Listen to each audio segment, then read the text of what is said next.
இல்லாம சும்மா கெத்தா தனியா வந்து அத்தனை பேருக்கும் தண்ணி காட்டும்.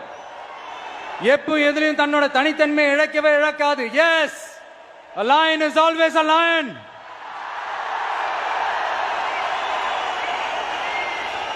There are so many jackals and other animals in the forest, but there will be only one lion. And even if it is single, it will be the king of jungle. It is not only a description but also a clear declaration. சிங்கத்தை பத்தி பேசிட்டு நம்ம சிங்க குட்டிகளையும் சிங்க பெண்களையும் பத்தி நம்ம பேசாம இருக்க முடியுமா? அவங்கள எப்படி நான் மறப்பேன்? அவங்க தான் என்னுடைய உயிராச்சு. என் நெஞ்சில் குடியிருக்கும்.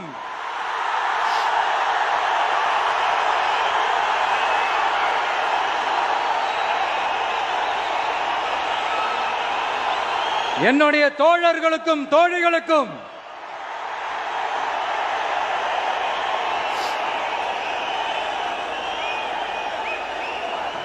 நேர்ல வர முடியாத சூழல்ல வீட்டில் இருந்துகிட்டே நம்மளோட இந்த மாநாட்டில் நேரலை வாயிலாக கலந்துகிட்டு இருக்கிற என்னுடைய அம்மாக்கள், அக்கா தங்கைகள், அண்ணன் தம்பிகள், நண்பர்கள் அனைவருக்கும் என்னோட உயிர் வணக்கம். என்னோட உயிர் வணக்கம். என்னோட உயிர் வணக்கம்.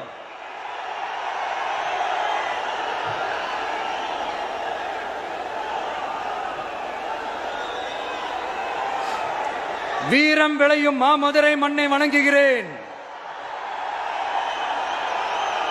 இந்த மதுரைனாலே உடனே ஞாபகத்துக்கு வரது சீறி பாஞ்சி துள்ளி குதிக்கிற யாருக்கும் அடங்காத காளைகள் விளையாடுற அலங்காநல்லூர் ஜல்லிக்கட்டு தான். நம்ம வைகை ஆறுதான். அழகர் ஆத்துல இறங்குற வைபவம்.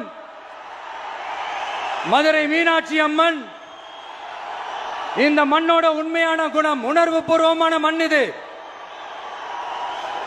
அது மட்டும் இல்ல, இந்த மண்ணில் வாழ்ற மக்களும் அப்படித்தான் உணர்வு பூர்வமான ஆளுங்க.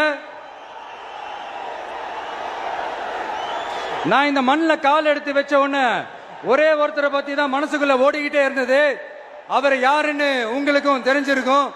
சினிமானாலும் சரி, அரசியல்னாலும் சரி, நமக்கு ரொம்ப ரொம்ப பிடிச்சது புரட்சி தலைவர் எம்ஜிஆர் அவர்கள் தான். அவரோட பழகிறதுக்கு எனக்கு வாய்ப்பு கிடைக்கல. ஆனா அவரை மாதிரியே குணம் கொண்ட என்னுடைய அண்ணன் புரட்சி கலைஞர் கேப்டன் விஜயகாந்த் அவர்களோட பழகிறதுக்கு எனக்கு நிறையவே வாய்ப்பு கிடைச்சது. அவரும் இந்த மதுரை மண்ணை சேர்ந்தவர் தானே. அவரை மறக்க முடியுமா? தமிழ்நாட்டு மக்கள் உணர்வுபூர்வமா உண்மையா நம்ம பக்கத்திலே நிக்கிறவங்க. அதுக்கு ஒரு மிகப்பெரிய அடையாளம் தான் இந்த மதுரை மண். நம்ம தமிழக வெற்றி கழகம் கையில் எடுத்திருக்கிற அரசியலும் அப்படித்தான். உண்மையான அரசியல், உணர்வு பூர்வமான அரசியல், நல்ல அரசியல், நல்லவங்களுக்கான அரசியல், நாட்டு மக்களுக்கான அரசியல், நல்லது மட்டுமே செய்கிற அரசியல்.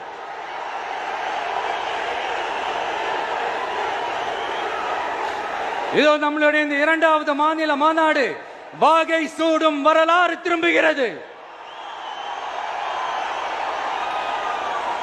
அப்படி இந்த மாநாட்டுக்கு பேர் வச்சிருக்கிறோம். 1967லயும் 1977லயும் நம்ம தமிழக அரசியல் ஒரு மிகப்பெரிய ஆட்சி அதிகார மாற்றங்கள் ஒண்ணு நடந்துச்சு இல்லையா?